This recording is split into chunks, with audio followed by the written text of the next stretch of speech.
င်္ဂလာပါကျွန်တော်တို့ခုမြင်နေရတာကတော့ကျွန်တော်တို့ဟာရွှေကုံဖျားလမ်းပေါ့နော်ရွှေကုံဖျားလမ်းရဲ့ဒီမှာကျွန်တော်တို့ကမ်းနားလမ်းတောင်းနော်ရောက်နေတာအခုကျွန်တော်တို့ငှားပေးမယ်အဆောက်အဦလေးပေါ့နော်သူကတော့မြင်းကြီးတက်ပေါ့မြင်းကြီးတက်ကိုမှထက်ခိုးပါတယ်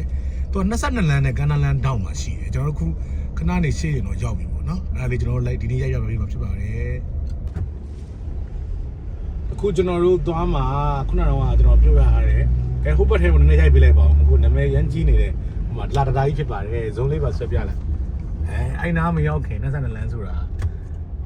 ဒီမှာဒီနားလေးမှာဘာတွေရှိလဲဆိုလို့ရှိရင်လုပ်ငန်းတွေကမြန်မာရှေ့ဆောင်ဘဏ်တွေရှိရယ်ဟိုရှိမှာCB ဘဏ်ရှိမယ်နော် CB ဘဏ်တွေရှိမယ်ပေါ့နော်ဒါကတော့ကျွန်တော်တို့ဒါက24လမ်းကျွန်တော်တို့ငှားပေးမဲ့အဆောက်အဦကကြတော့မင်းကြီးတက်ထက်ခိုးပါအဆောက်အဦလေးက22လမ်းမှာရှိနော်စီတာတော့ပြောမနေနဲ့ကားတော့မနေတိုးနေရတဲ့နေရာမျိုးတွေလိုက်ပြပေးမယ်ဒီ22လမ်းကန္နာလန်တောင်းပေါ့နော်အားလုံးပဲမင်္ဂလာပါကျွန်တော်အခုရောက်ရှိနေတာတော့22လမ်းကန္နာလန်နဲ့22လမ်းတောင်းမှာရှိရဲကျွန်တော်တို့မြင်းကြီးတက်ထက်ခိုးပါပေါ့နော်အခုလက်ပေးတယ်ကားလေးတစ်လုံးနဲ့မိတ်ဆက်ပေးခြင်းပါတယ်ကျွန်တော်တို့ငှားမဲ့ဆောက်ဦးရဲ့အကျဉ်းအုံးလေးပါ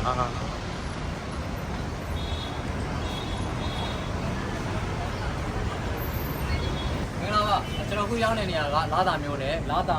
မျိုးနယ်ထဲမှာကျွန်တော်ကမ်းနားလမ်းနဲ့22လမ်းတောင်းကမြင်းကြီးတက်ထက်ခိုးအငှားလေးနဲ့ကျွန်တော်ထပ်လာပြပေးရ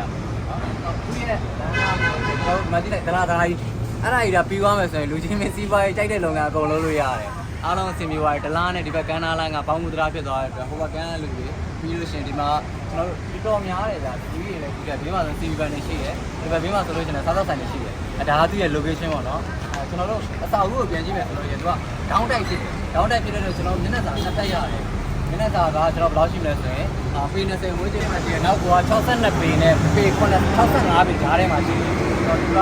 အောက်ထပ်ကောအပေါ်နှစ်ထပ်လုံးဟောခင်ဗျလက်ပေးဆိုင်လက်ခံပေးတယ်စားသောက်ဆိုင်လက်ခံပေးတယ်ကျွန်တော်တို့ဘာလုပ်ငန်းလုပ်ချင်တယ်လုပ်ချင်တဲ့လုပ်ငန်းလူချင်းတွေဒီမှာအကုန်လုပ်လို့ရတယ်ဗျာဈေးလုံးကကျွန်တော်တို့330ခေါ်ထားပြီးပါတယ်